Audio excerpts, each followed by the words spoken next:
This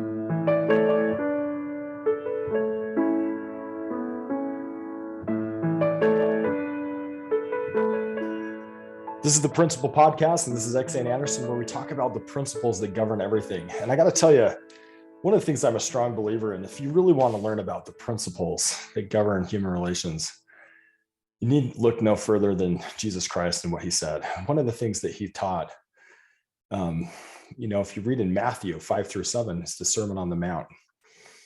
And that sermon, in my opinion, is loaded with principles that are higher, that are better. They're almost like going from the difference between like a skateboard to a supersonic jet.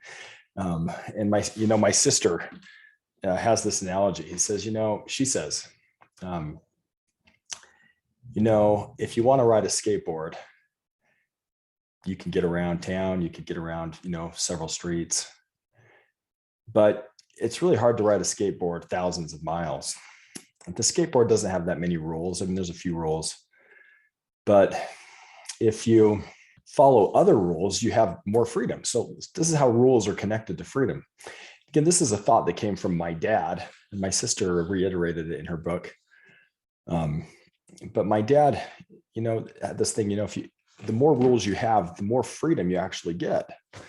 So like the rules for a car are way more than the rules for a skateboard. I mean, you have to stop, you have speed limits, you have lights. You can go so much further in a car than you can on a skateboard.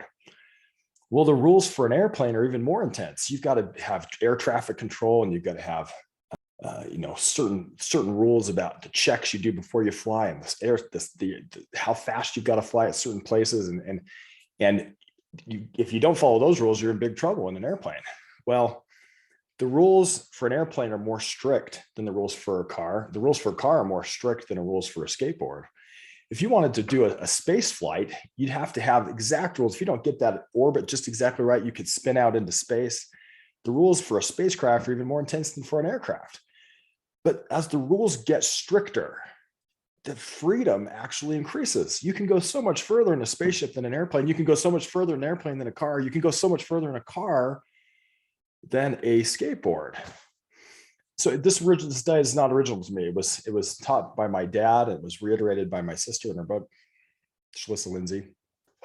By the way, not getting any money to tell you about her book, but she wrote a good book, Shalissa Lindsay. You can look her up. And so today I'm just going to open up one of the most principle heavy places. And it's if you want to learn principles, learn it from the principle giver himself, Jesus Christ. So I'm going to talk about a principle here that I think gets misunderstood. And I'm not sure I'm even understanding correctly, but I'm going to tell you my thoughts on it. There's a scripture that says, "Be therefore perfect."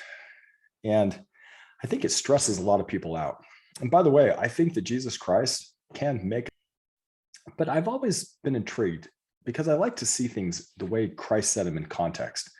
If you look at this in the King James Version, there's a little paragraph mark on verse 43, which is 5 verses before he says, "Be therefore perfect." It looks like the paragraph starts on 43 and ends in 48, where he says, "Be therefore perfect." So I'm going to read the 5 verses before so you can get the context of this, okay?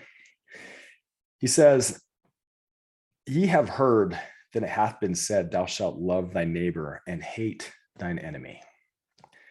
But I say unto you, love your enemies.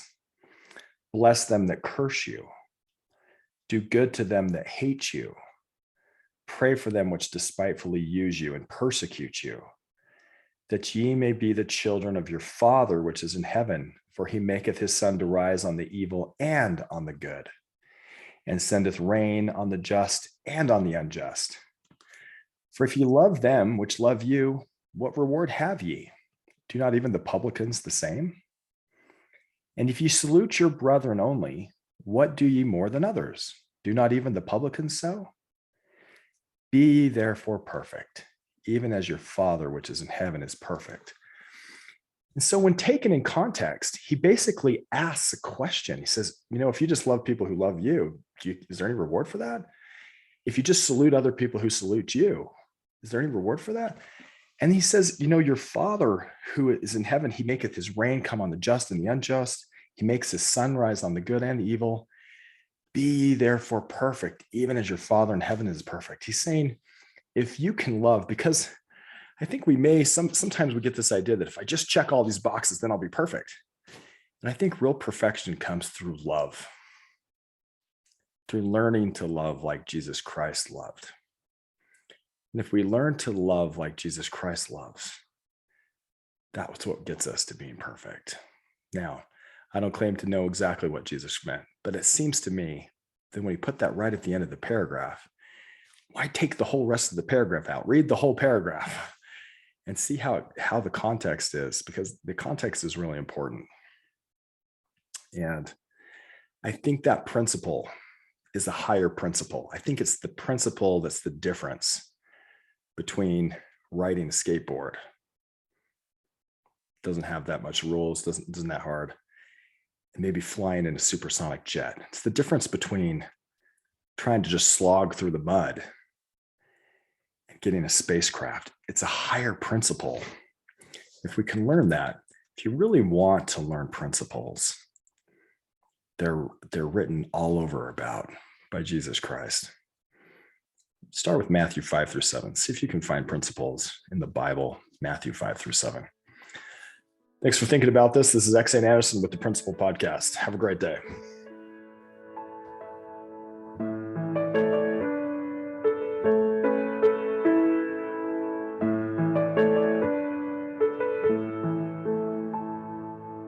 Thank you so much for listening to the podcast today. So glad you joined. I am on a mission to help as many marriages and families and parents learn the principles and techniques that are going to help their marriages be better. And one thing I know about you, there are so many of you listening right now that have tips, that have techniques, that if you would just share them with the community, it could help. So please share them with the rest of us, share them with me. We'd love to hear them. Like, comment, subscribe, rate, review. Let's do everything we can to help as many marriages as possible. I'm a huge believer that a wise man, Neal A. Maxwell, said, if we don't fix marriages and families, everything else we do will be like straightening deck chairs on the Titanic. I'm sure I didn't quote that right, but it was something to that effect. Let's go to the root of the problem and help marriages and families. Feel free to follow me on social media. Most importantly, learn to follow Jesus Christ, who is the principle giver. And let's share as much as we can with each other to make this a great community where we can help people. Thanks again for joining.